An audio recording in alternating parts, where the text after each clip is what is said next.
Assalamualaikum warahmatullahi wabarakatuh. Halo teman-teman, pada kesempatan kali ini saya mewakili kelompok 1 MTS Tarbiyatul Islam Kararejo Ujung Pangkang Gresik akan menjelaskan tentang simple present. Sebelum memulai ke materi pembahasan, kalian jangan lupa untuk like, comment, share, dan subscribe ya. Simple present. Simple present adalah salah satu bentuk tenses yang digunakan untuk menyatakan fakta, kebenaran umum, kejadian yang dilakukan sehari-hari, dan kejadian yang saat itu dilakukan. Seperti pada contoh yang pertama, Bob and Jane go to school every day. Bob dan Jane pergi ke sekolah setiap hari. Bob dan Jane pergi ke sekolah setiap hari merupakan kejadian yang dilakukan berulang-ulang dan kejadian yang saat itu dilakukan. Mengapa? Karena dilakukan every day, setiap hari, dan dilakukan saat itu juga. Untuk contoh yang kedua, the sun rises from the east. Matahari terbit dari timur. Matahari terbit dari timur termasuk kejadian fakta dan kebenaran umum. Mengapa? Karena memang matahari terbit dari timur. Masa matahari terbit dari selatan? Gak mungkin kan? Oke, setelah mengetahui pengertian dari simple present, bagaimana sih cara untuk membuat kalimatnya? Yuk kita cari tahu. Cara membuat kalimat simple present. Untuk membuat kalimat simple present, kita akan mengetahui bagaimana cara membuat kalimat positif, negatif, interrogatif, dan negatif interrogatif. Untuk kalimat positif, kita membutuhkan subjek ditambah verb 1 atau kata kerja yang pertama yang akan ditambah s or es sesuai dengan subjeknya, lalu ditambah objek serta ditambah keterangan waktu. Untuk kalimat negatif, kita membutuhkan subjek ditambah do atau da sesuai dengan subjeknya, ditambah not, ditambah verb 1 atau kata kerja yang pertama, ditambah objek serta ditambah keterangan waktu. Untuk kalimat interrogatif, kita membutuhkan do or does sesuai dengan subjeknya, ditambah subjek, ditambah verb 1 atau kata kerja yang pertama, ditambah objek, dan ditambah keterangan waktu. Lalu, untuk kalimat negatif interrogatif, kita membutuhkan don't atau doesn't sesuai dengan subjeknya, ditambah subjek, ditambah verb 1 atau kata kerja yang pertama, ditambah objek, lalu ditambah keterangan waktu. Tapi, sebelum kita membuat contoh kalimatnya, teman-teman harus mengetahui bahwa subjek I, you, we, they, dan plural verb 1 atau kata kerja yang pertamanya tidak ditambahi s, or es, or ies.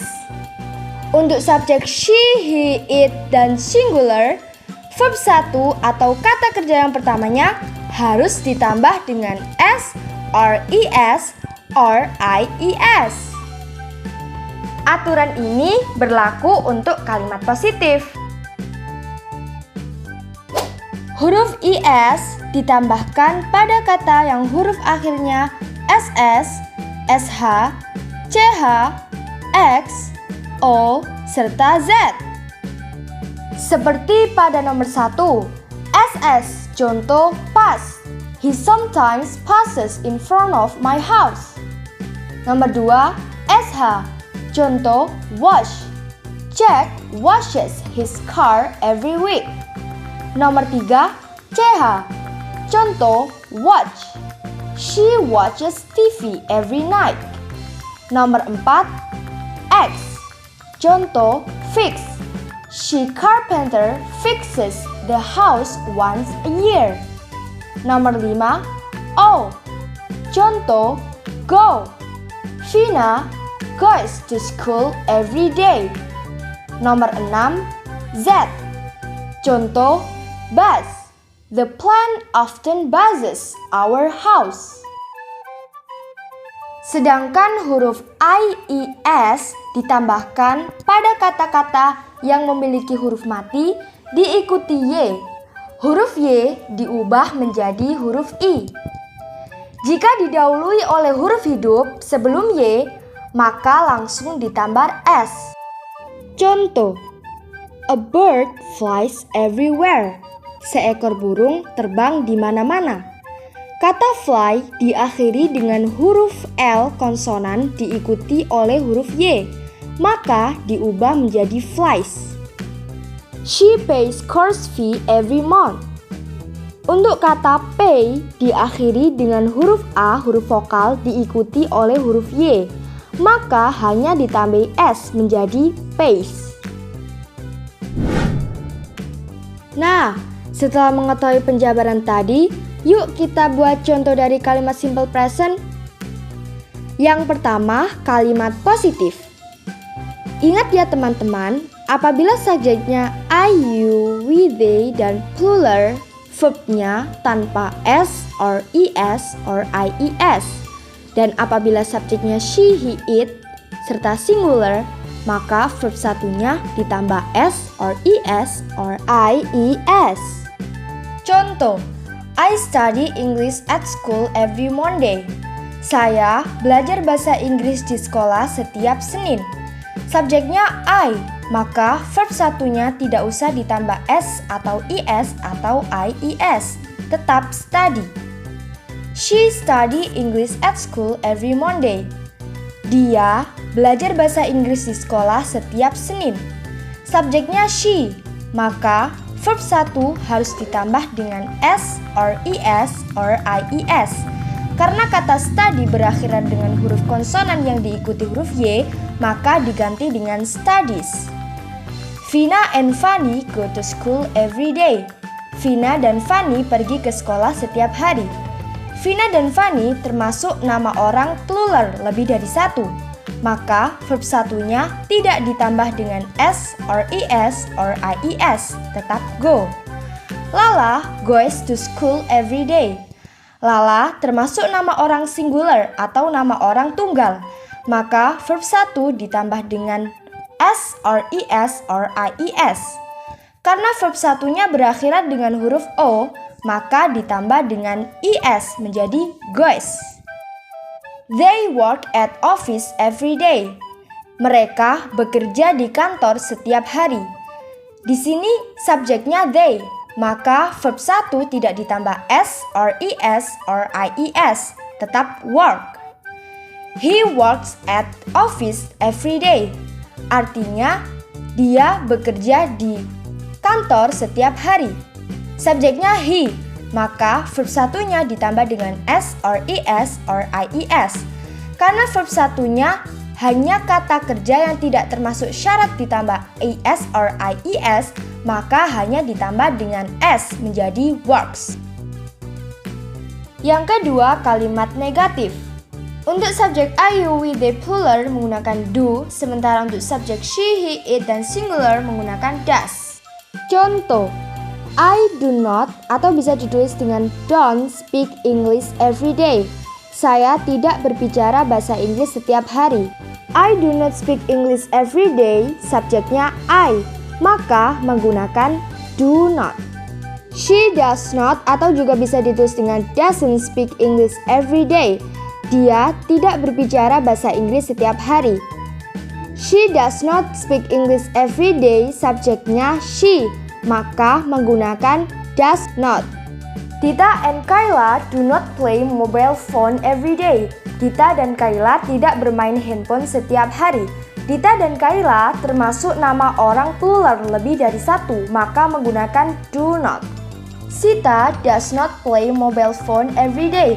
Sita tidak bermain HP setiap hari. Sita termasuk nama orang singular, tunggal, maka menggunakan does not. Yang ketiga, kalimat interrogatif, kalimat pertanyaan. Masih berhubungan dengan do or does, tapi do or does ditaruh di awal menjadi kata pertanyaan. Ingat ya teman-teman, I, you, we, they plural menggunakan do dan she, he, it singular menggunakan does. Contoh, do they work every day? Apakah mereka bekerja setiap hari? Subjeknya they, maka menggunakan do. Does he work every day? Apakah dia bekerja setiap hari? Subjeknya he, maka menggunakan does. Do you buy some food every morning? Apakah kamu membeli suatu makanan setiap pagi? Subjeknya you, maka menggunakan do. Does Rina buy some food every morning? Apakah Rina membeli suatu makanan setiap pagi? Subjeknya Rina, nama orang tunggal, maka menggunakan does. Yang terakhir, kalimat negatif interrogatif. Don't or doesn't menjadi kata pertanyaan. I, you, we, they plural menggunakan don't yang merupakan singkatan dari do not dan she, he, it singular menggunakan doesn't, singkatan dari does not. Contoh, don't you study English at Oxford every day? Apakah kamu tidak belajar bahasa Inggris di Oxford setiap hari? Subjeknya you, maka menggunakan don't. Doesn't she study English at Oxford every day? Apakah dia tidak belajar bahasa Inggris di Oxford setiap hari? Subjeknya she, maka menggunakan doesn't. Oke, terima kasih untuk teman-teman yang sudah menonton. Semoga apa yang kita pelajari kali ini bermanfaat. Sekian dari saya, perwakilan kelompok 1 MTS Tarbiyatul Islam Kararejo Jumpang Gresik. Jangan lupa like, komen, share, dan subscribe. Wassalamualaikum warahmatullahi wabarakatuh. Bye!